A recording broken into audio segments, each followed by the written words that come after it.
What's up, guys? Welcome back to the B18C swap series, I guess we will call this. I'm sorry about the fan noise in the back. It's really hot back here because of this door. The sun beats directly on that and it gets really hot in this corner. So that's why I have the fan going. But either way, wanted to make a little video today about what is needed to do a B-Series VTEC or non-VTEC, doesn't matter, B-Series swap into an EK chassis, so 96 to 2000 Civic. What you will need and what you can also use versus buying, or you can just use some of the stock stuff as well. The first thing I'm going to start with is obviously mounts. We got to have mounts to be able to put the motor in there. These are the factory mounts that came in the car. So this bracket is for a D series or B series. You can use this on either one of the transmissions. You do not have to change this. You don't have to change this one at all. You don't even have to change this if you have a 2-post mount. So if you use this with a 2-post mount, that is exactly what that is right there, a 2-post mount from a 99, they come on several engines, but 99 2000 Civics have those. So you can actually use that bracket with the stock D-Series mount that came in the car. The rear mount, you can use it if it doesn't look like this. Obviously this one is completely junk, so of course we took that out and we put all billet mounts in there. But aside from that, aside from using the stock mount back here, you will need this bracket right here. This is from a 99 2000 Honda Civic SI. That is the only bracket that you can use. You have to use that bracket on a manual transmission that's going on a B-Series swap in an EK. It doesn't matter if it's 96 or 2000, doesn't matter. You have to have the B16 rear mount for that, this T bracket right here. And then again, like I said, I swapped in the billet mounts. So we have a Hossport mount back there on the subframe, a billet 2-post here, and then a billet transmission mount right here. So when you buy this kit, it does change a few things. It does give you this adapter bracket right here that bolts to the frame. So you will need that. It comes in the kit, obviously.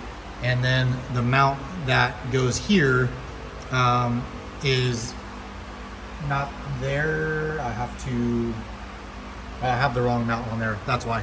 So I got to put that mount on the deal. I was just checking that one for the actual clearance on this piece right here. So either way, you got to either get billet mounts for a 96 to 2000 EK swap that directly bolts it in, or again, like I said, you can use the factory items right there that came off the D series.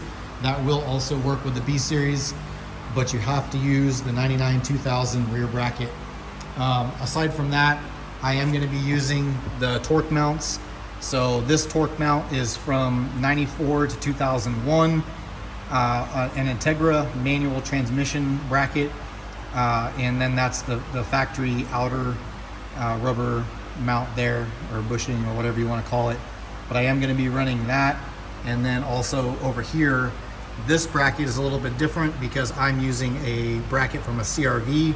So this is from a B20, and the reason why I'm using this one is because this is the bracket you need to be able to utilize the stock AC compressor in a Civic. And that goes from 92 all the way to 2000. So if you're gonna plan on keeping AC in your EK and you want it to be a direct bolt-on, direct swap, you use the AC system that comes in the car. That is the factory pump that comes on the everything. That's how this car comes. But in order to bolt it up to this bracket, you have to have the CRV mount. And the reason why is because of these two holes right here. So this hole is offset from this one, and on an Integra, this hole right here is like over here, and it's directly in line with this one, and you cannot use that. So again, if you wanted to put AC in your EK, you use the factory AC compressor stuff, and then you need this bracket right here from a B20 out of a CRV, obviously B series, And then I got to get a new mount because this one was all busted and broken. So you got to put a new mount on here, obviously. And then again, another item directly from the car is the harness. So this is a 99 2000 Civic EX harness that came in the car. It's already got VTEC. I mean, they're literally right here. So all the VTEC plugs.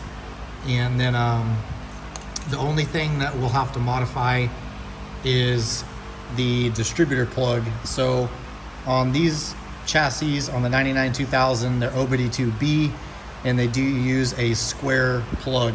I don't even know where it's at right now. It does use a square plug, so it is actually right here.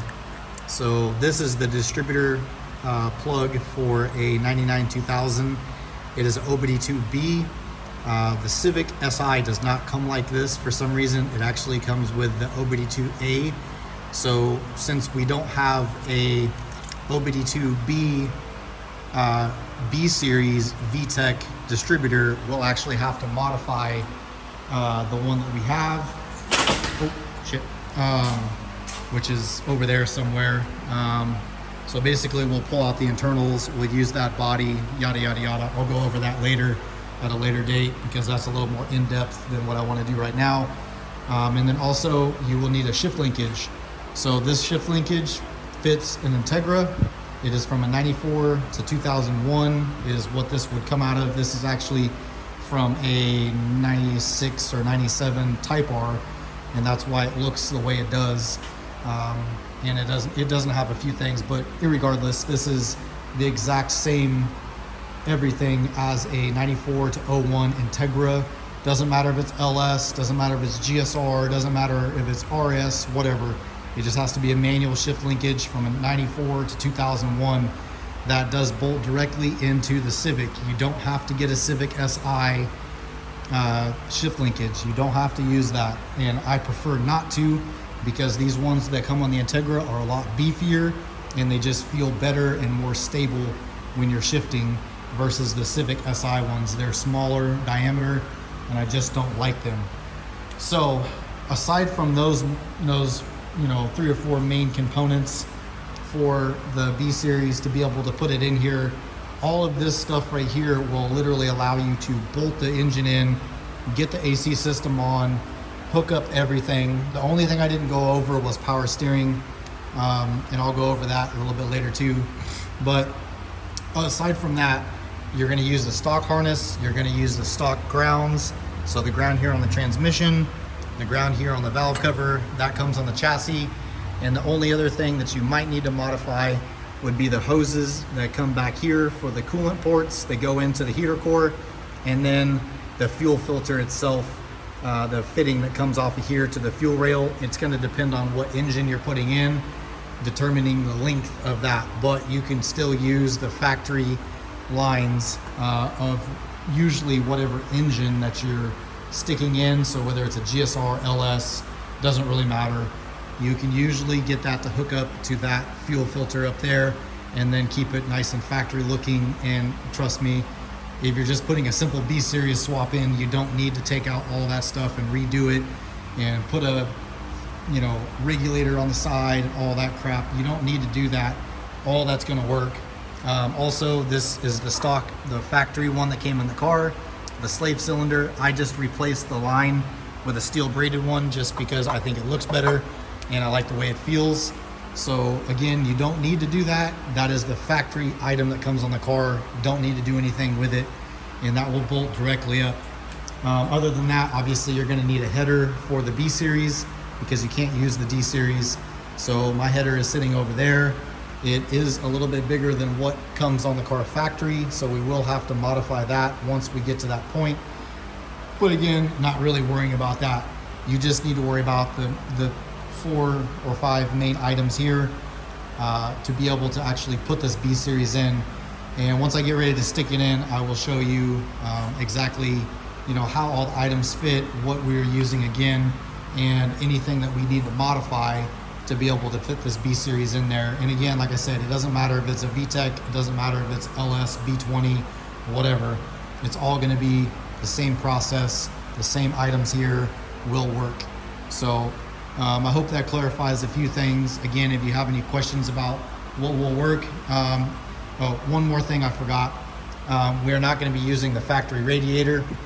We are going to use an aluminum B-series style radiator, and the reason why is because the ports that come out of the radiator on a B-series are bigger and the D-series is smaller, and I don't want to clamp that hose down on a small port because you just run the risk of blowing the hose off or having leaks, and we just don't want that. So I would suggest upgrading your radiator to an aluminum one, and then, you know, obviously having better cooling as well. So aside from those main items, that's really it, guys. I know it's not really showing you much, but I just wanted to put the information out there that can be done that way, and that's exactly how we're going to do it. And once I get to that process and I get it stuck in here, obviously I'm going to show you, you know, what all's going on. So we'll talk to you guys later. Have any questions, drop them below and I'll answer them in a video, or I'll reach back out to you and comment on your post. Thanks, guys.